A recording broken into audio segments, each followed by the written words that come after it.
Is it a duty, is it fun, to welcome Gary Wohlman. In this upcoming half hour, he'll expand on some of the principles you saw demonstrated in his presentation coaching module yesterday, using his... is everybody just having a quick loo break or coming back? Okay. Well, the lucky ones who are staying are going to have a treat. Utilising his innovative, interactive, body-centred approach to generating breakthroughs in personal perception and depression, Gary will focus in this session on demonstrating ways to overcome conflict and difficulty with people, especially with regards to how HR personnel can strengthen their relationship with senior executives and improve their ability to make a difference within the organisation. That sounds amazing. Some of the questions which will be addressed include: 1, who am I in relation to senior management? 2, how can I transform how I see my role to become more effective in implementing CSR principles, which is absolutely like the nub of this whole conference, it would seem to me. And the third one is: what key questions do I need to ask within my organisation to make the greatest difference possible? I'll let Gary speak for himself, and I, for one, am really looking forward to this session. Thank you. Thank you, Wendy. Thank you, Wendy.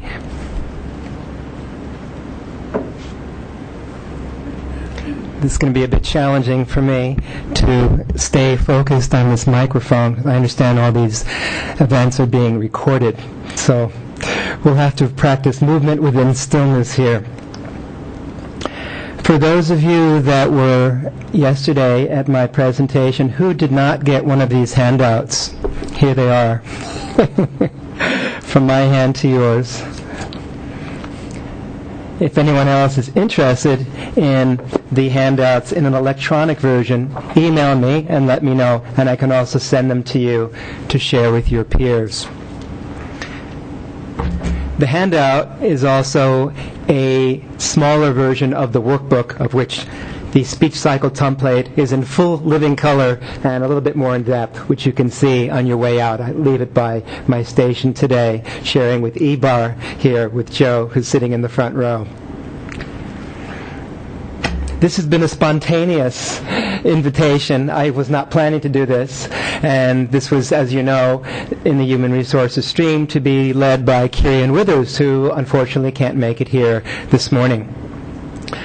Given my particular style, I'm not here to lecture to you. I'd much rather stage and engage you in your particular questioning. Since there's not a lot of people here, we can do that. And ideally, since this is going to be recorded, I'll repeat whatever questions you make so that this can all be heard by whoever will be listening later. We are the players in this stage because I'm going to be asking you to portray these scenarios together with whatever questions you may like to pose. So to start off, the question that's been posed to me in being asked to do this segment today has been the one of: what do we do with a personal initiative towards CSR, towards creating a difference within our organization, our family, our community, our country, our world, when we feel in some ways disempowered? How do we address people who are in higher up positions, or that we perceive in higher up positions, either within the same organization or politically? This can take place on many different levels, when we see yourself as not being as effective as perhaps the one who's in power. This is a key question. So I'm going to turn it around to you, because one of the key shifts in self-talk that has to take place is what? Asking yourself, what do I need to do to shift my framework so I can operate on an equal level with this person I see in charge? Remember yesterday, and in the notes that you have, did you get the handout yesterday as well? Here's one for you. Welcome. If you turn to the page that has the triangle on midway through the handout within a circle, the triangle within the circle, I'll explain it out loud for those of you that have seen the handout. Without the visuals here, I'm going to describe it so you can see it without having to see it in front of you. Picture a triangle with an equilateral triangle with the point facing up, yeah? And this triangle being set within a circle. This is something I call the P formula, and it's very powerful, not only for public speaking, but for addressing someone who you would like to reach your point of view to be able to agree to whatever initiatives, whatever proposals, whatever job raise and salary or hiring you would like for yourself and others. Here's one way to do it. It's very simple. I call this the P formula.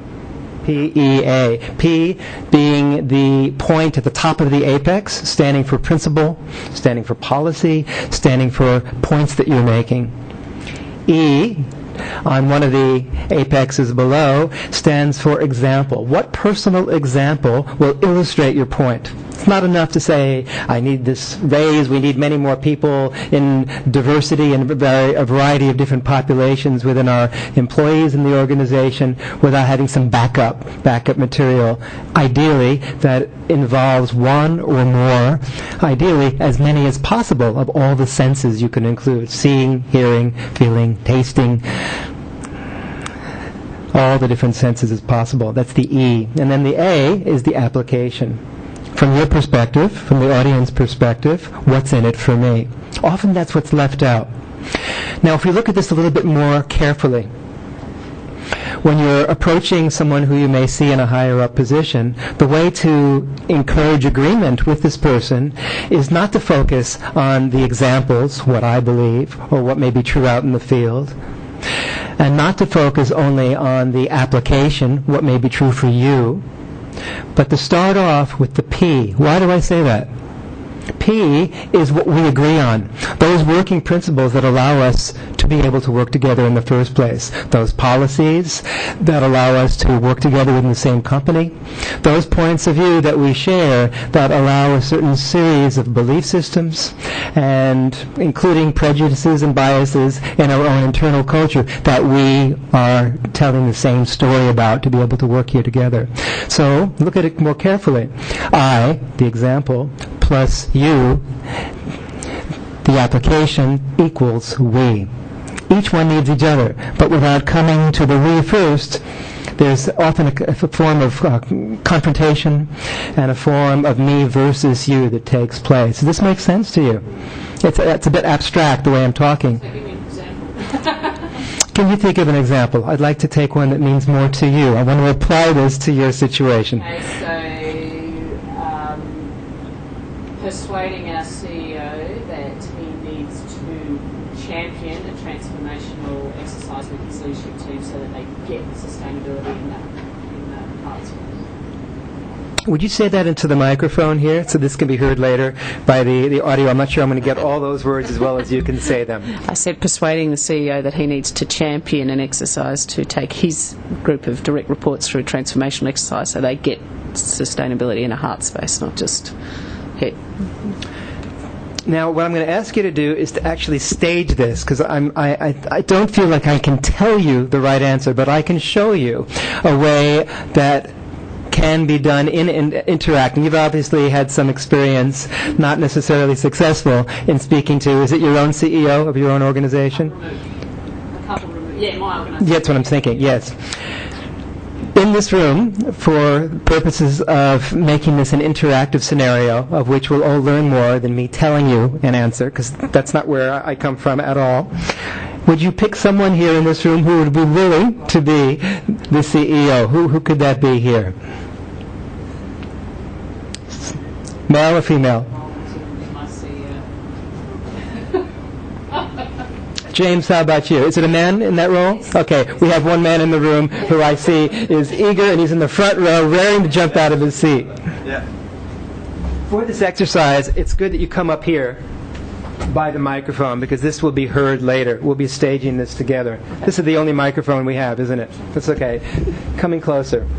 So up to now, what you've done in communicating not totally successfully with the CEO is to say what to him? What has, real, or you want me to I want it real, yeah. What you've really said. Say it right here into the microphone. Well, I haven't been able to say it to him. I've been able to say it to his report, who is my boss. Okay.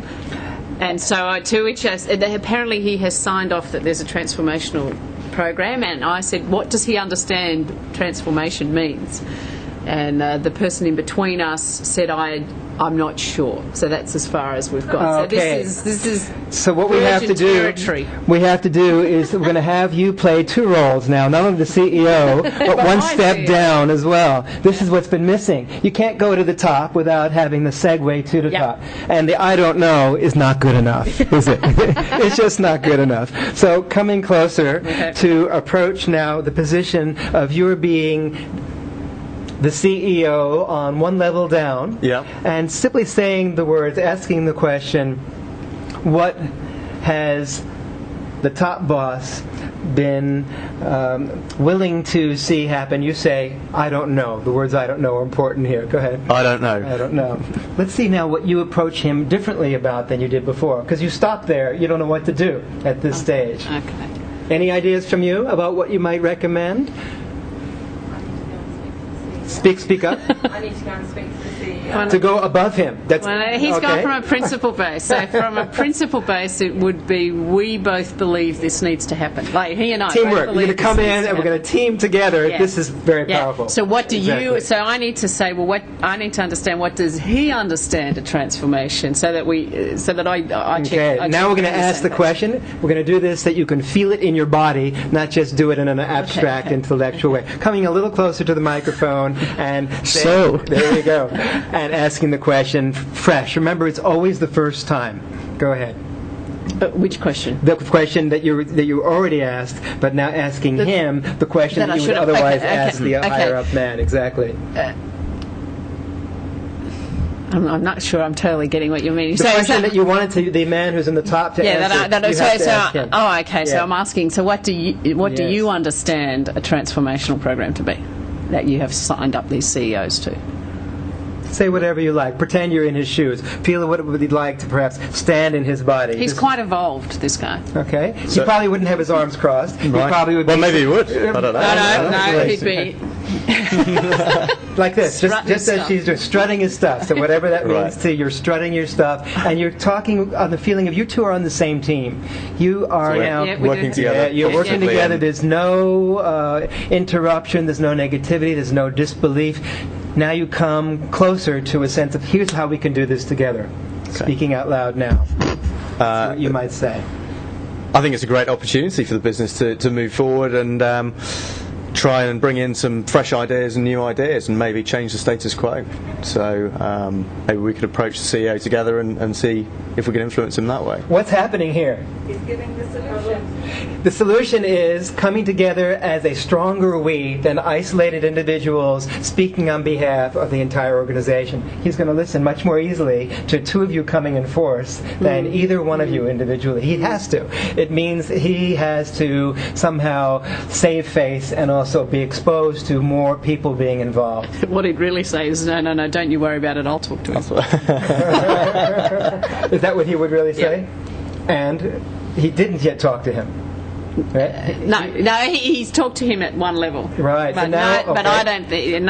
Let's explore that scenario as well. Why not? It can go in a variety of different alternative directions. Let's say you were not to come in together, but he would now take it to another level. What level would that be? Let him know so he can be encouraged to do exactly that. So what I think is important is that everyone's got a common definition of what a transformation exercise is, so that they're not surprised, annoyed, that they budget for it appropriately. And so I suppose we need to be on that same page first before we go and see him. So what's required here is what? For both people to be coming up with a common consensus definition. It may not be exactly the same because you may see it different in your department than you do. Yep. You're one of the many different managers that you're obviously in charge of. But by coming to a common definition, you're empowered to represent a congruency that is the very basis of CSR as well. Something that's sustainable, extendable, penetratable throughout the organization. So it doesn't stop halfway. Then he won't come back with an answer of, I don't know. Let's say you speak with him. What would you come back with at this stage? You've spoken with him. You've spoken about a definition that is consistent not only from your point of view, but one of your key managers is also aligned with you. You've spoken with the CEO, and now you're reporting back here. What do you have to say? That worked. Past the I don't know. We're taking it further. Well, I took on board what you said and went and approached the CEO, and I think we eventually worked together and got that definition clear in his own mind, so he's got a good perception of what we're trying to achieve. So we've got a little bit more consensus, I suppose, in terms of moving forward. So. That's all well and good.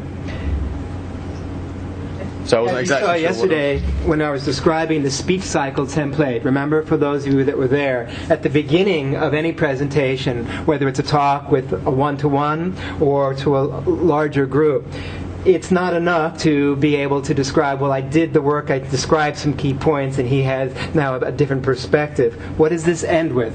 Invitation to challenge, inspire to action.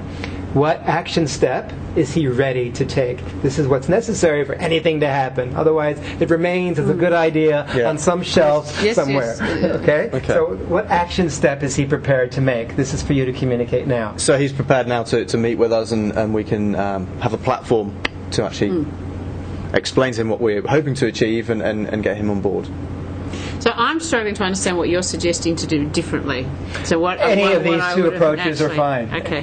Any approach other than the one that has gone only so far, leading to an I don't know, is what I'm suggesting you do differently. Since this man is tending to, from what you've told me, want to see the boss on his own. Yeah. Fine.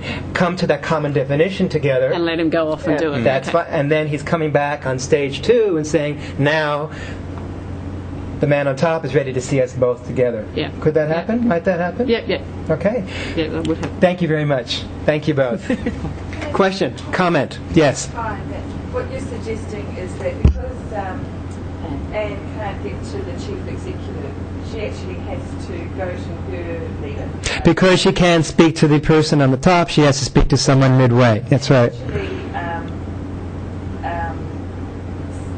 fill in with the plan so that we agree these things and we agree this common definition, and this is the action plan that we need to get. Come up with a common definition. Briefing him very thoroughly. Yes. Through getting agreements at each step. Getting agreement at each step, exactly that. He's bought in, to use that horrible phrase, but he's bought in so that he can then go in. Exactly that. So her CEO is bought into the same thinking, the same definition. There's an alignment. Then we have a we that is more powerful than I or you separately. You're smiling. Something seems to have been a bit of relief. I'm thinking that maybe the reason that it hasn't been defined is because he doesn't know what it means. Exactly that. This is often the case. What we just heard, for those of you that are listening but aren't sitting in this presentation, is perhaps the reason that this is not taken to its next level is because he doesn't yet know what it means. So you're assisting him to come up with this clear definition together is exactly what's been missing. Often that's what's missing in organizations. People have a role, have a responsibility, but they're not clear where it begins and where it ends. Once that's clear, then your personal mission statement, the company mission statement, and the alignment to make a difference is also clear. Any questions or comments about, from those of you that were watching just now, on what you saw, felt, or heard that shifted in this interaction? I'd like to hear from the other three of you that are nodding your heads. I think it's good to ask their response. Like, I know that's probably something I don't do with my team members. I don't say, well, how does that make you feel? I go and make a comment. They ask me something, I give them a solution, and I never really ask them how they feel about it. I just For the listener who's not watching, the comment that was just made is one of the things that you just learned here is to be able to not only give suggestions on coming up with a common definition, but afterwards to stop to wait and to ask, what is your response about that? What's your experience of that? Does that ring true for you?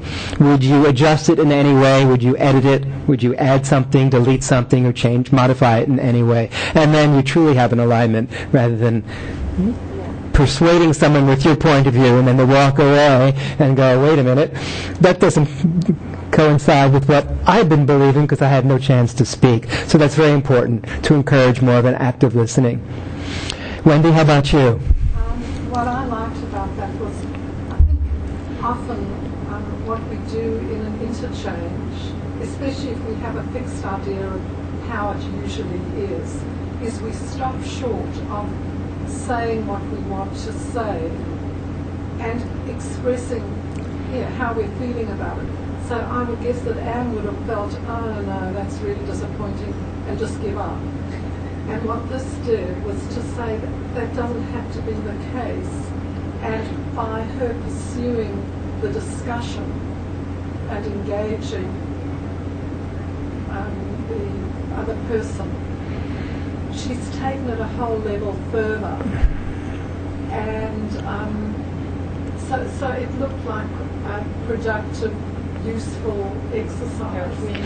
For the listener, again, you who are listening to that silence that just occurred from your perspective, what the words that were just shared here by our moderator for this morning's HR segment, Wendy, you just shared, if I am understanding you correctly, that what made a difference here was a willingness to engage the person who's being communicated to in a series of questionings and involvement, so that there's more than a communication about what different people are understanding separately, but coming to actually live in the questions together, to come up with and formulate ideas and thoughts and beliefs that can be communicated, engaging in living in the questions, so to speak. Is that pretty much what I heard you say? Yeah, not stopping short when we haven't achieved.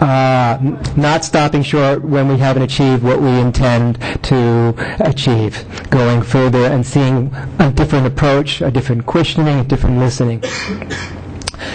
How about you in the back? For me, it's critical to get to the level you need to is to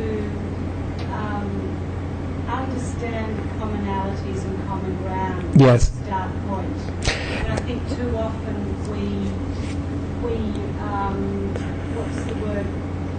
We go into the roles that are expected of us in that people dynamic, whether it's family dynamic, a work dynamic, a board dynamic, and we play out the roles that are expected of us. And I think the key thing here that I've learned is actually establishing common ground with your peers, people who work for you, your board, whatever, before you actually engage in what you want to Exactly that. What is just shared from the back then, again for the listener, is what was perceived here by another one of our audience members is to be able to come to some common ground with one's peers rather than simply hold on to one's own role and job title as a way of actually being smaller than and less effective and powerful than the person you can be to make a difference in the organization. This is true also at any time in a networking situation. If you find there's someone that you want to meet, how do you meet them? You always find a commonality. Gee, that water is nice and cool, isn't it? Something that already puts you in a place of having to say yes. From that place, it's so much easier to be aligned on the same page about anything else you would further talk about next. We have just a couple of minutes I see to go. I thought that one example would drive home one of the key ways to look at a different manner of going up within an organization, within a community, with anyone you would otherwise recognize as an authority and somehow deny your own authority, instead of looking at it from an I versus you perspective to find the commonality, the we. I plus you equals we. Thank you very much, everybody.